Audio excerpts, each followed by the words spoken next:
This is Feast of Abundant Harvest of the Firstfruits by the Honorable Yahweh Beit Nusofi Yahweh Yahweh Ben Yahweh, Part 1. Welcome to Feast of Weeks. Just saw you 50 days ago, Passover, Feast of Unleavened Bread. What a time we had.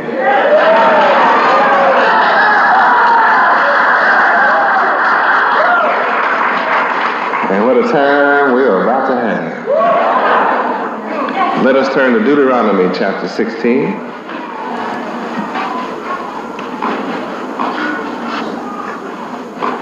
Verse 16. Three times in a year shall all thy members appear before the Lord thy God Yahweh in the place which he shall choose, in the feast of unleavened bread, and in the feast of weeks, and in the feast of tabernacles, and they shall not appear before the Lord Yahweh empty. Verse 17. Every man shall give as he is able, according to the blessing of the Lord thy God Yahweh, which he hath given thee. When we get, it's from Yahweh. A blessing from Yahweh. When you're able to give, a blessing from Yahweh.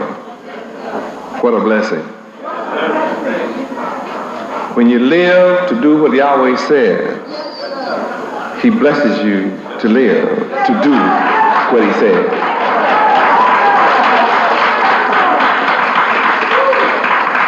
I think I'll say that again. When you live to do what Yahweh says, he blesses you to live to do what he says.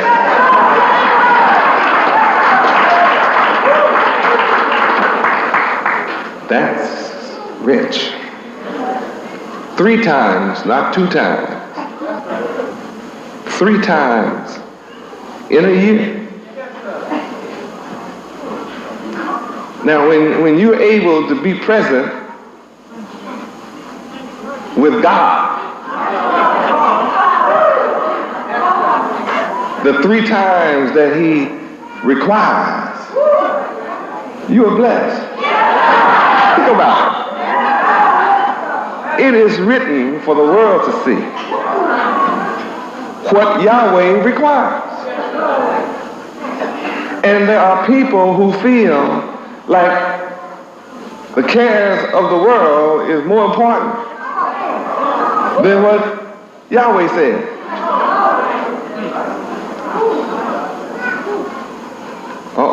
Yahweh Ben Yahweh is talking about folks that's not here. No, I'm talking about how blessed you are to be here, as Yahweh said. When you can plan and make your plans to do everything Yahweh asks, and then you are blessed to work your plan. That's something. What a blessing.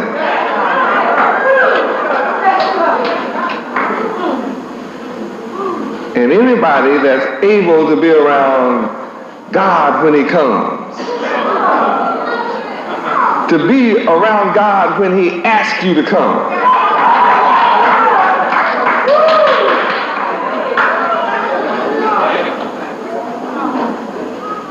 just to be able is a blessing. And then to do what he says when you come is a blessing. 3 times in a year. But when I look at Deuteronomy 16, and read what has been written for thousands of years, and look back in history at our forefathers who did not keep the laws of Yahweh, and say that they were foolish for not keeping the laws of Yahweh. And then to read these same words thousands of years after they're gone and see that I'm here keeping what Yahweh decreed. Though my forefathers did not, I am. I'm here. What a blessing. And you can't be where you want to be. You must appear before me, which is where I have chosen to place my name. Even if you live on the West Coast, you say, I must make it to the East Coast. Why? Because that's where Yahweh chooses to place his name. Exodus 23:14. And I have to come give it. The book says, such as a man is able. Well, you should be well able if you know Yahweh. Because Yahweh says that his blessings make you rich.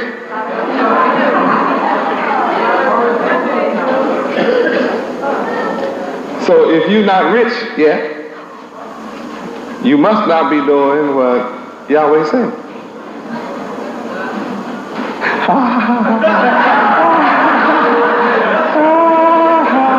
Yeah, you must have some ideas of your own that you are trying to do and accomplish. Praise Yahweh. Or maybe you're doing somebody else's idea. Maybe you're doing your husband's idea. I don't know. But all I know is my blessings make you rich. So if you are not rich, or if you don't feel rich, see, I know you are rich, but if you don't feel rich, then you must not feel connected to my divine mind. Because once you connect, you don't have any doubt about your wealth. It's all about connecting. What a blessing to connect.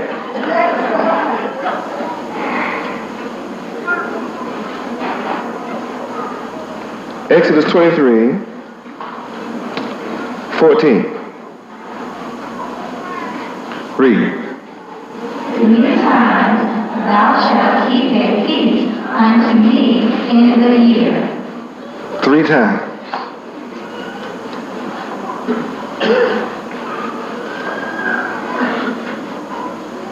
Isn't that something? Verse 17, 23:17, read. 3 times in the year all thy males shall appear before the Lord God Yahweh. 3 times you must obey. When you do that, you're doing what Yahweh says.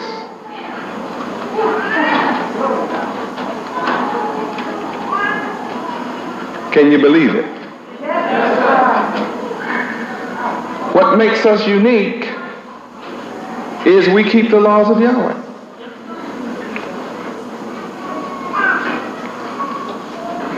What makes our children unique is they're being taught the laws of Yahweh. And it's not simply the teaching, but when we put it into practice, we get a result that's different from the world.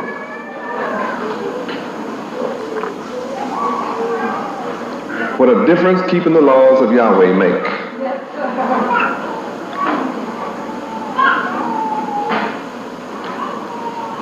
Every man shall give as he is able. Let's look over and look at verse 10. Deuteronomy chapter 16, verse 10. The word of Yahweh speaking to your heart, your mind, your soul, your being.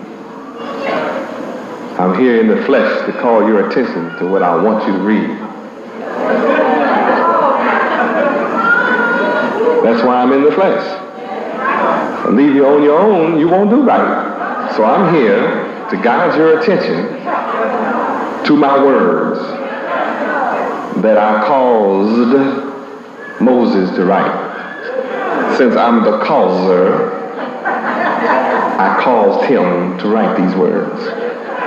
He could never think them up. Deuteronomy 16:10, read. And thou shalt keep the feast of weeks unto the Lord thy God Yahweh, with a tribute of a freewill offering of thy name, which thou shalt give unto the Lord thy God Yahweh, according as the Lord thy God Yahweh hath blessed thee.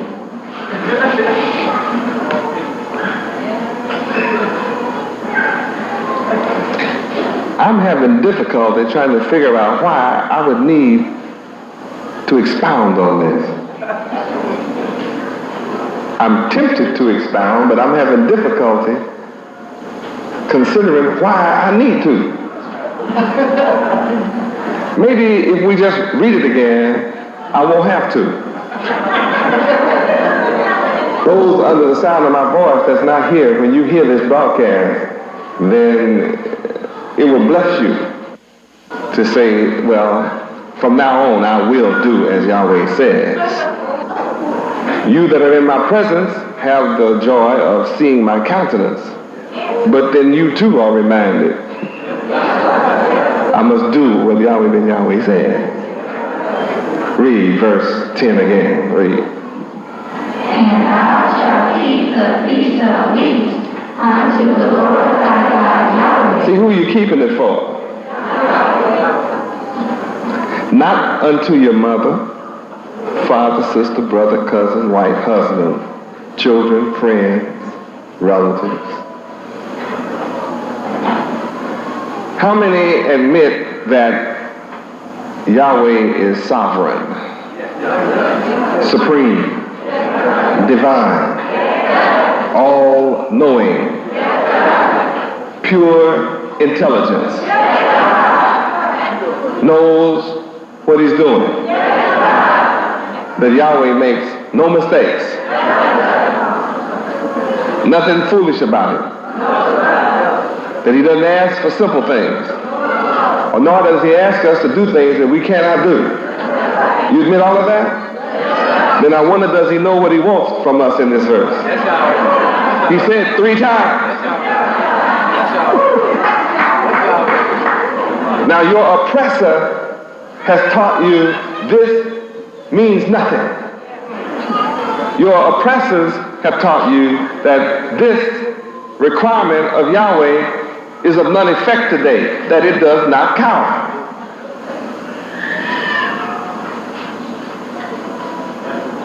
Being that Yahweh is all wise, then he would not require of us something that he does not want us to do. Get your Bible out and let me show you something here in Deuteronomy 16:11. You must rejoice before Yahweh in the place where he has chosen for you to rejoice. In the place where he has chosen to place his name. You must do this, son. It's not about where you want to go or what you want to do. Let me educate you. Son, daughter, widow, fatherless. Let me tell you something. Let me show you what you must do. You must come and worship before Yahweh. And not only worship, but rejoice. You within my city, you must rejoice. You within my gates, let me tell you what you must do. You must rejoice before Yahweh. Husband, wife, let me tell you what you must do. This is what the word of Yahweh said. Let me show you what you must do. Well, I don't want to hear that. Well, you're going to hear it. You stay within these gates, you're going to hear it. Stranger, stranger. You say you don't know about our ways. Well, let me tell you about our ways. You can't stay within these gates, stranger, with your strange ways. You're going to have to conform to the laws of Yahweh if you stay within these gates. You can't just come, but you're going to have to be happy. Now, I don't care what you have to do to yourself, but you're going to have to somehow make yourself rejoice, stranger.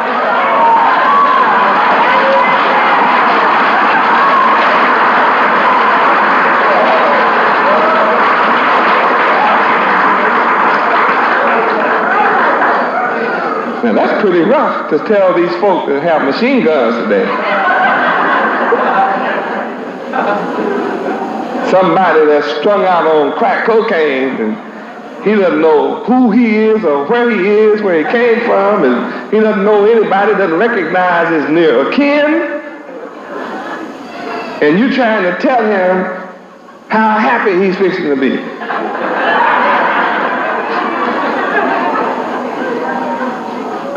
Maybe we need some new gates. Maybe we need some new territory. Or maybe we need to gain control.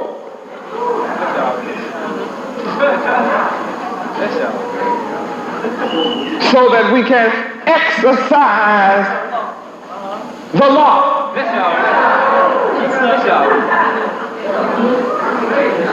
Because we're required to exercise this law, but something is going on within the gates.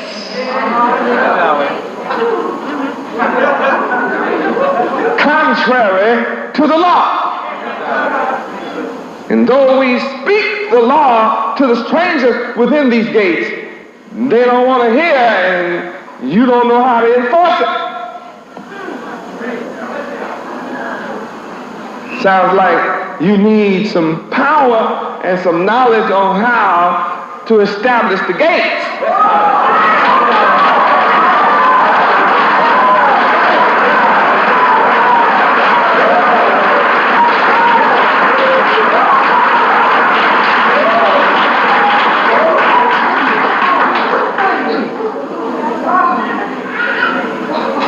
Sounds like there's some work must be done in the place where Yahweh has chosen to place his name. And it's kind of rough when he chose to place his name in hell. Now it would be easy to tell the stranger, rejoice in heaven. But what a time, what a difficult time Yahweh has come placing his name in hell.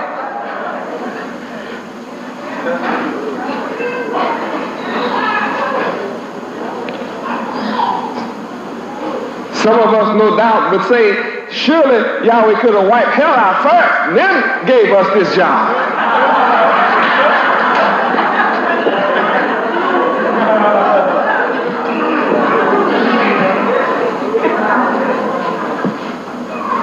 But if Yahweh had wiped hell out first,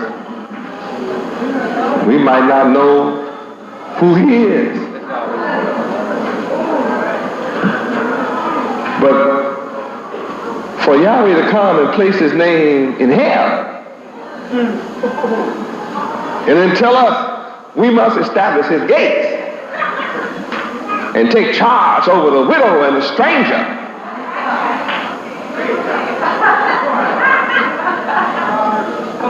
And exercise the law and cause them to keep it and then be happy doing it. In the middle of hell, well, you need some special strategy.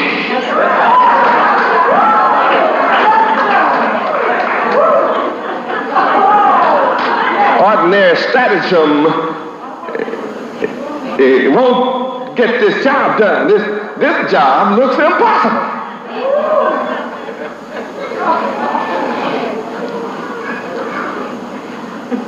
Yahweh chose to place his name in a place where all the words above the country that's being sung are singing in opposition to Yahweh, the Creator. All the songs being sung are glorifying the creature instead of the Creator. And I have nerve to come and place my name in such an atmosphere, and then I say, start singing praises to my name in the middle of hell. They say, when you send your record out there, the people in charge of what they think is their airwaves tell you they're not going to play my name. And I'm saying, keep on writing and keep on singing, because you're going to discover one day I own the airwaves.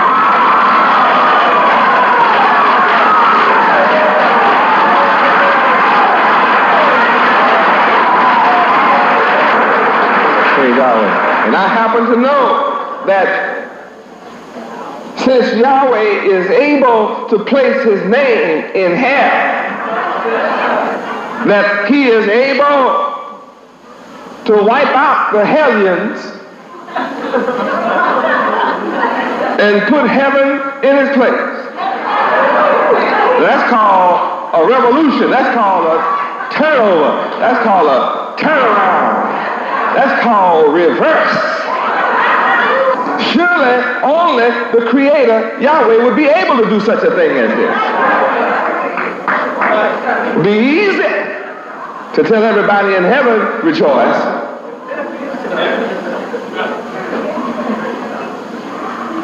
But to come and stand in the middle of hell all by yourself.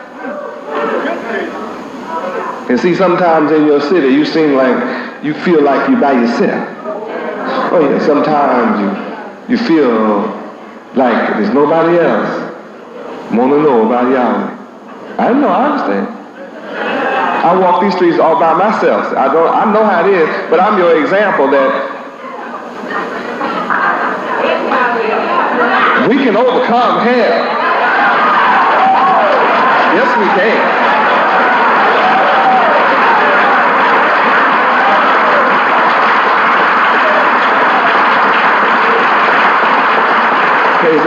We may not seem like much tonight, but though we not seem like much, we are enough to overcome hell.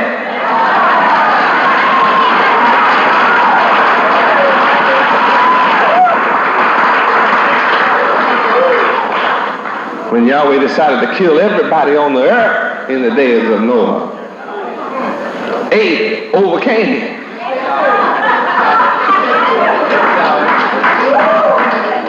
Noah and his family overcame destruction.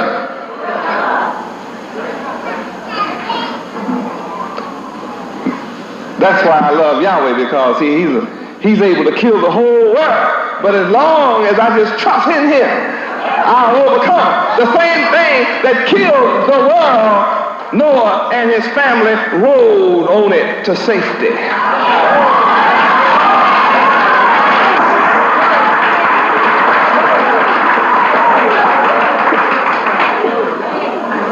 That's amazing. The same water that was used to kill and drown the world, Yahweh used this same water to save those who trusted in him.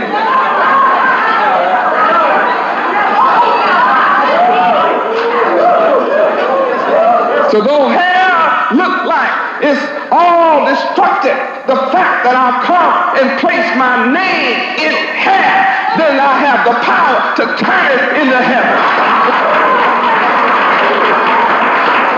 Just as I had power over the water to destroy one and save the other, it will be that same way today. Though I change the water to fire, I'll still sing. What glory, Yahweh. Oh, what a creator we serve.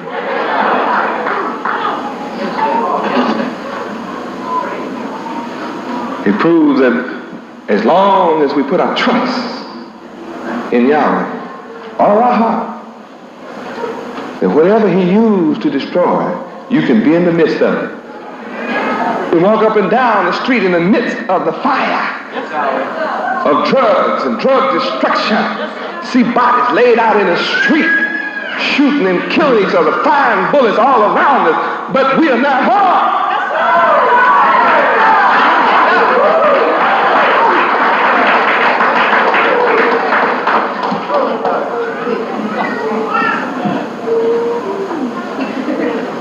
Though destruction is all around, and though I walk through the valley of the shadow of death all around, I don't fear any of that evil.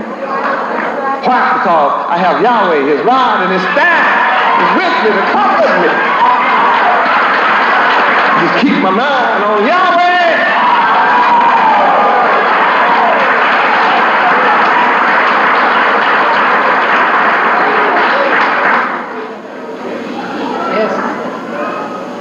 Glory to Yahweh. What a blessing to know Yahweh. Do you know without Yahweh, it's total destruction? No hope. People in all kind of religion, but it's no hope. All over the earth. I'm talking about the earth.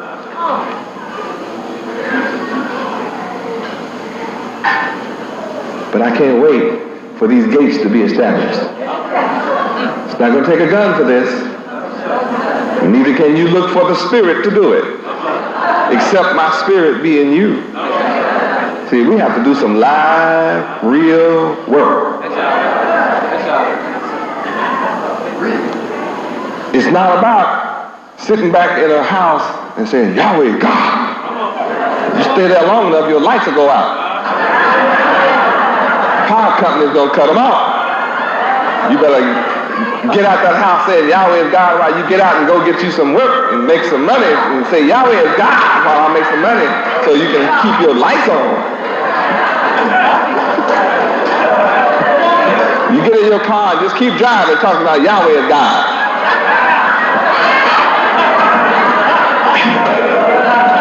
And you just keep on driving.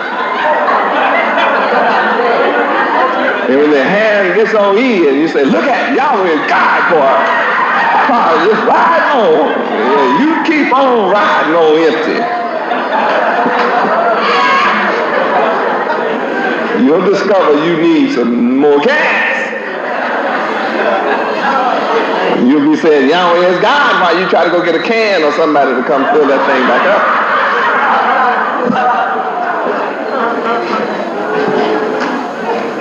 What am I saying? Don't go to Crazyville when it comes to Yahweh. He is real.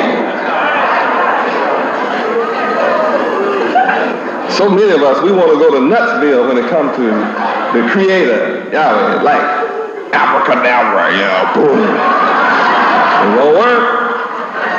It's not the way it goes.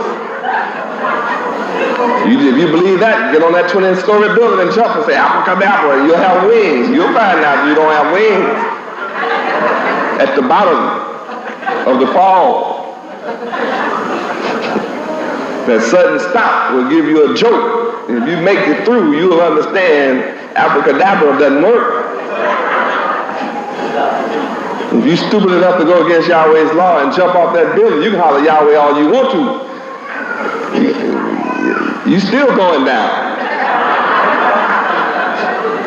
Because he decreed it like that. You're the one crazy.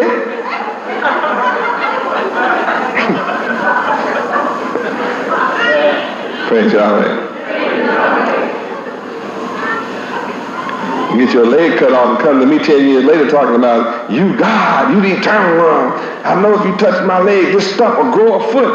You better go and get you a knife and a tree and try to figure out how to make you an artificial leg.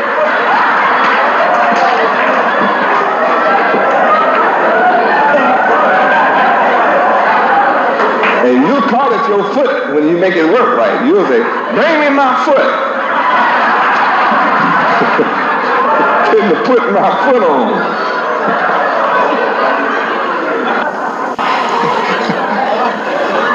I don't want nobody coming to me looking nutty and crazy and this spook stuff. No, I don't teach that.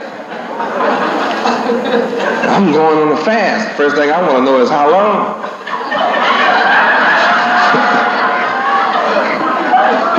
Tell me you've been to fast 6 months, I'm going to tell you you're a fool. You'll never make it. I'm going to fast until I meet Yahweh. You will. You're going to meet something. I prefer to call it death. Yahweh made that too. For crazy folk.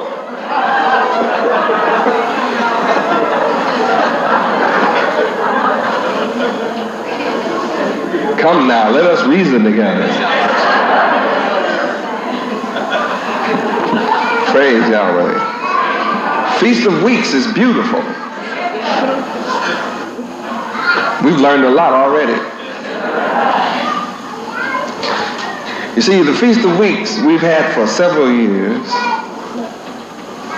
and no doubt our perceptions surrounding the Feast of Weeks remained as it had been all the time. But this time I'm expanding your mind to understand that the Feast of Weeks, like all the other feasts, exhibits many lessons. Look at Deuteronomy chapter 15, verse 15. This is one of the purposes of the Feast of Weeks. Read, please. And thou shalt remember that thou wast a bondman in the land of Egypt, and the Lord thy God Yahweh redeemed thee. Therefore I command thee this thing today. This is why we're commanded Feast of Weeks. Remember. Why in the world does Yahweh want us to remember we were slaves in Egypt? And in conjunction with that, why does he want us to remember he delivered us? Maybe it's to get in our minds that no matter how powerful our oppressor is,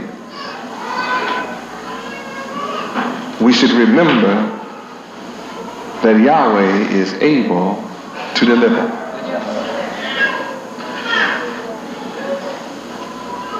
Though hell looks all-encompassing, yet Yahweh is able to deliver. What is our assurance? Simply remember the power of Pharaoh. He was so powerful that he said, who is this Yahweh that I should listen to him?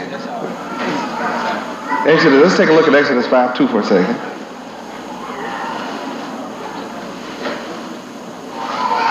So when people are rulers and have power and have you under their hand, they think they're God. I mean, they may know they're not the creator, but they still think they're God because they have you under their thumb. So Pharaoh was not just a single man, it was Pharaoh and everybody that was his people. Pharaoh and his people were different from us. So all of Pharaoh's kinfolk had the same philosophy Pharaoh had, same belief. So if Pharaoh thought he didn't have to listen, then nobody in Pharaoh's family thought they needed to listen either. Read. And Pharaoh said, who is the Lord Yahweh, that I should obey his voice to let Israel go? I know not the Lord Yahweh, neither will I let Israel go. And in verse 3 they said, but Yahweh, the God of the Hebrews, has met with us. Let us go. Same thing you're saying today. They say, well, we don't, you read the paper. They say, I don't believe Yahweh Ben Yahweh is the Son of God. A newspaper reporter came in my face just last week. They wrote almost 2 pages, full page, and the reporter went right back to the Miami Herald, who went up and talked to my biological father and said, well, what do you think about your father? He said he was there when you came out and that you're not the Son of God. Wanted me to argue with, set up an argument so they could fly out and talk to my biological father. I said, you want me to answer that?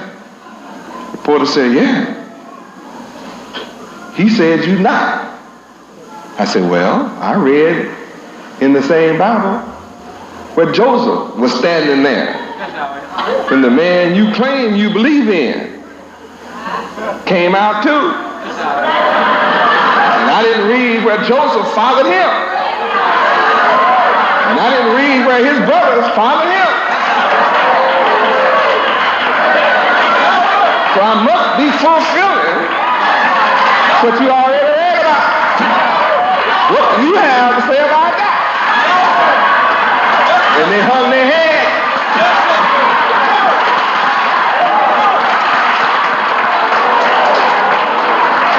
I was already prepared for that question because I read it, that I was going to have to answer it.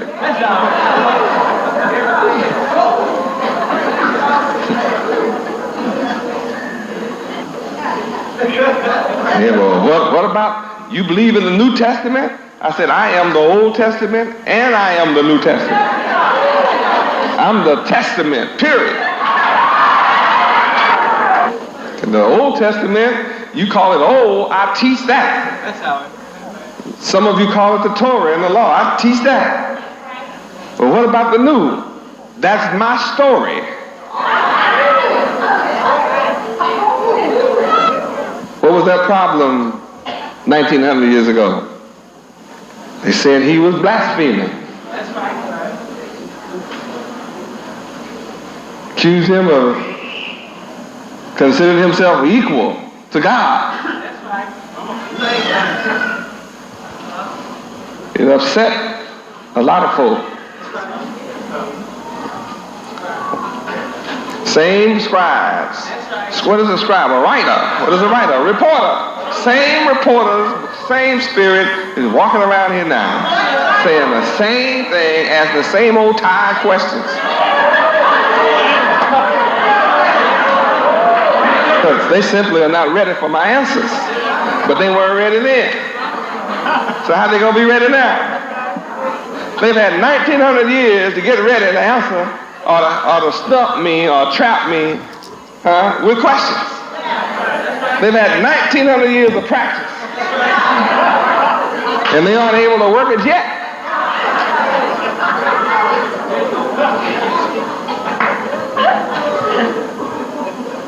So they're saying the same thing today. Well, who is this Yahweh Ben Yahweh that we should listen to? Who? I mean, I know where he was born. He was born way out there in Oklahoma. He's alive, born in heaven. Who is this Yahweh that we should let y'all go? Did Yahweh accomplish it? What does the word say? Remember. Remember. Took a few plagues for Pharaoh to get it together.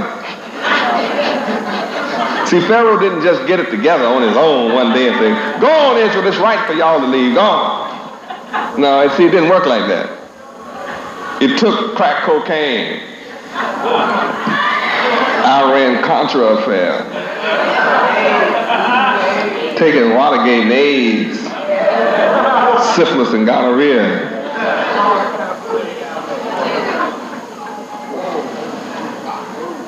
Taking a little drought. Last year, Yahweh simply set 1,200 fires in California with lightning. And it's drier now than it was last year. So all it's going to take is for Yahweh to strike a few pieces of lightning. He said he started 1,200 fires. Almost burn up 4 states. What was it, last week? Yahweh sent 81 tornadoes in one day in one area. It was only 81. They said it was a swarm of tornadoes. Never in the history of the world has 81 tornadoes hit in one area in one day. That was just one day. That's not the tornadoes that hit across the country. That was just in one area in one day. 81. You could count them and their destruction. So, you know, a little bit of this going on while I'm here saying, let us go. But like Pharaoh in the past, just remember, the God of the Hebrews have met with you. Now, in verse 3, the Hebrews understood who met with them. But Pharaoh did not understand who with us, Israel.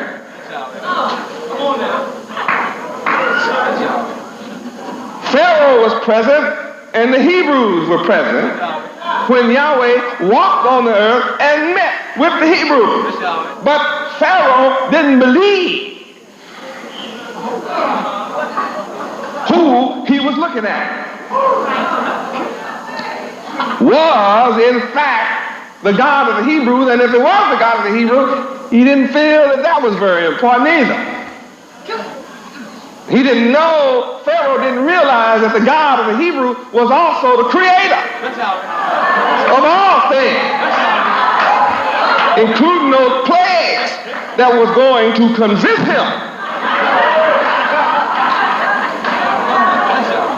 And then when Yahweh convinced Pharaoh, he wasn't through with Pharaoh. He then turned around and killed him.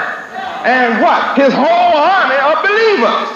So the Pharaoh and the enemy and my opponents in America, though they look impossible to stop and to turn around and to reverse and be destroyed, yet Yahweh is able. Just remember, the same yesterday, today, and forever, the same Yahweh is able to kill all who oppose him today and all the army of them.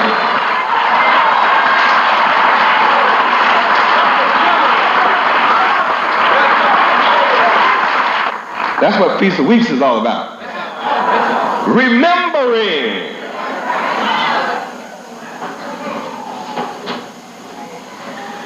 We're not here to just simply go back in our mind to Egypt and sit up and fold our hands, rock, go stand at some wall, mumble. No, see, it's not about that. And all of you that thought Feast of Weeks was about that, I'm here to educate you that there's a lot more to consider. Many, many lessons in this feast, and they're important lessons. First of all, what I've shared with you thus far is a faith lesson. Remember, no matter how powerful Pharaoh was and his army, Yahweh was able to keep Pharaoh off Israel, though Pharaoh was chasing Israel.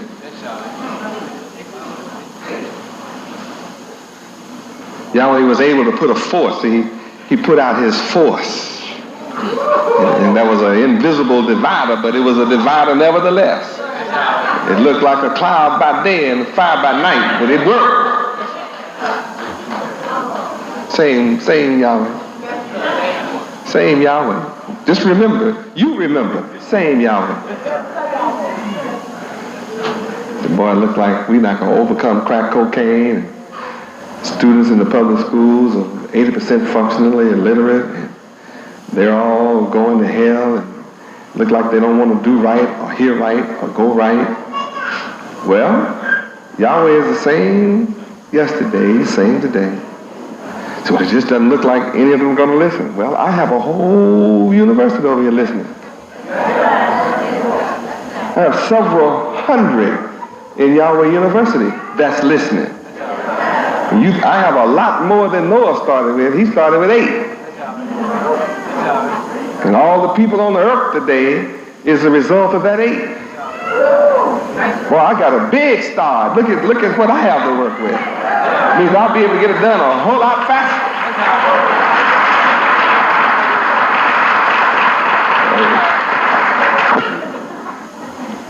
Remember, Feast of Weeks is about remembering Yahweh delivered us. Saying Yahweh, here to deliver us. And the same Red Sea that Yahweh used to kill Pharaoh, he saved us. Yeah, he opened up the Red Sea, let us pass through, used the same Red Sea to drown Pharaoh and his army.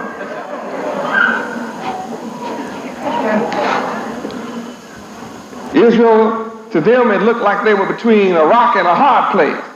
Here was an impossible Red Sea in the front of them. And none of them could swim. They've been handling bricks too long. None of them could swim, not cross no Red Sea.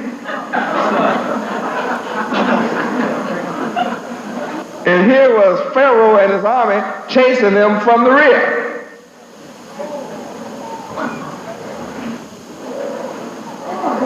If they go forward, they die. And if they stand still, they die. But see, something else was in operation. Yahweh.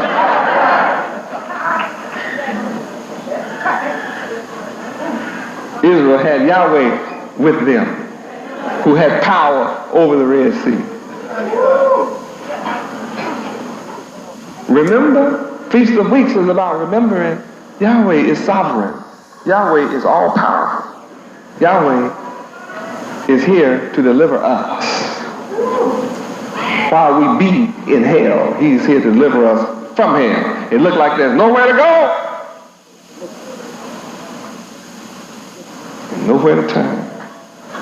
Pull up to the shores of America, and all around you is water. And all around you are devils, the cage of every hateful, wicked, evil bird.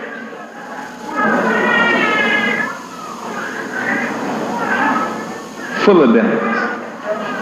Revelation what? Revelation 18:2. I'm not making this up. Revelation 18:2. 2 and 3. Read. And he cried mightily with a strong voice, saying, Babylon the great is fallen, and is become the habitation of devils, and the whole of every foul spirit, and the caves of every unclean and hateful bird. For all nations have drunk of the wine of the wrath of her fornication, and the kings of the earth have committed fornication with her, and the merchants of the earth are waxed rich through the abundance of her delicacies. Now, wherever it says her, and wherever it says Babylon, say America. Now, let's go back and read it again. And wherever it says Babylon, wherever it says her, say America. And see if it fits or not. Read. And he cried mightily with a strong voice, saying, America the great is fallen, and is become the habitation of devils, and the whole of every foul spirit, and the cave of every unclean and hateful bird. For all nations have drunk of the wine of the wrath of America's fornication, and the kings of the earth have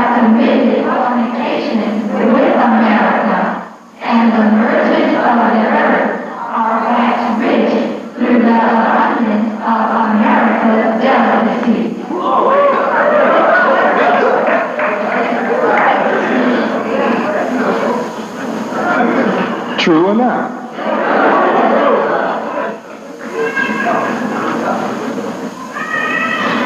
All nations of the earth seek to come to America and be free of the moral restraints in their country.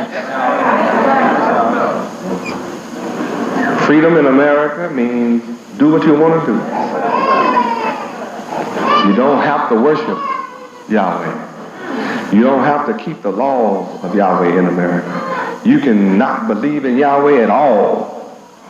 Call you an atheist. You can be an atheist. You can be a deist in America. You can be just a hater. You can be against prayer. One devil can take prayer out of all the schools. Everybody wants it. One devil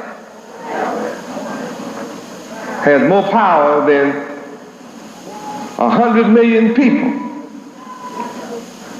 That means devils sitting in high places called supreme courts and all that. Supreme devils sit in those places according to the scriptures.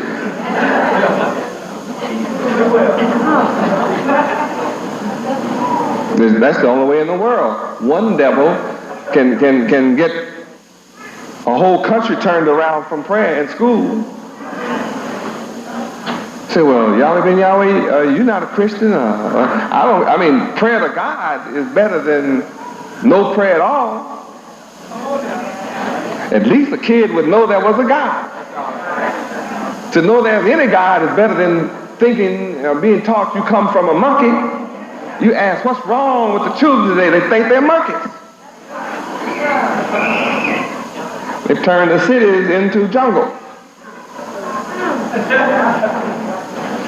Think about it. Feast of Weeks.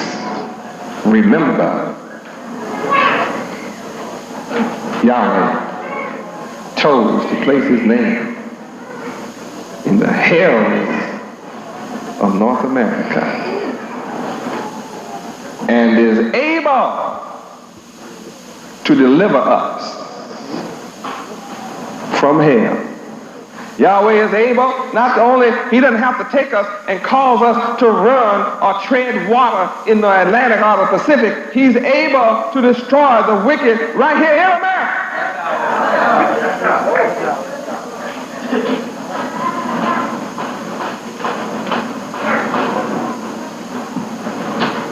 How many of you tonight find it wonderful remembering?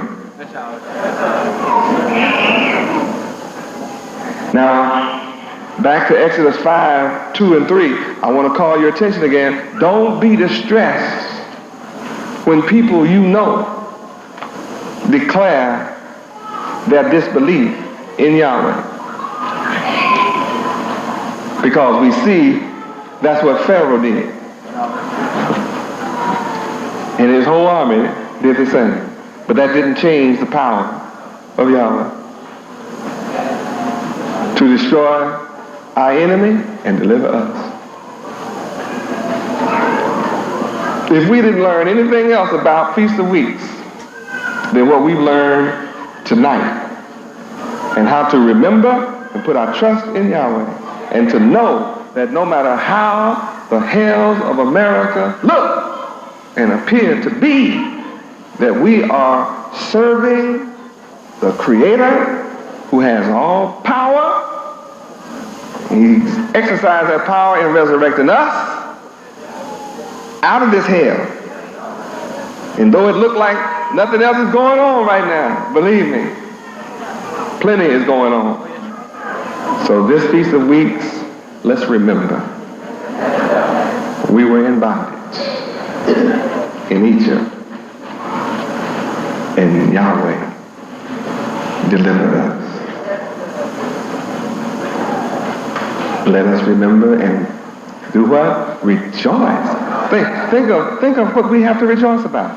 The same Yahweh that destroyed Pharaoh and delivered us, that same Yahweh is here this Feast of Weeks with us. We don't have to wish we were back there for the God of the Hebrews to meet with us. He's here now meeting with us. Remember, I'm here to do the same thing. Remember, near home.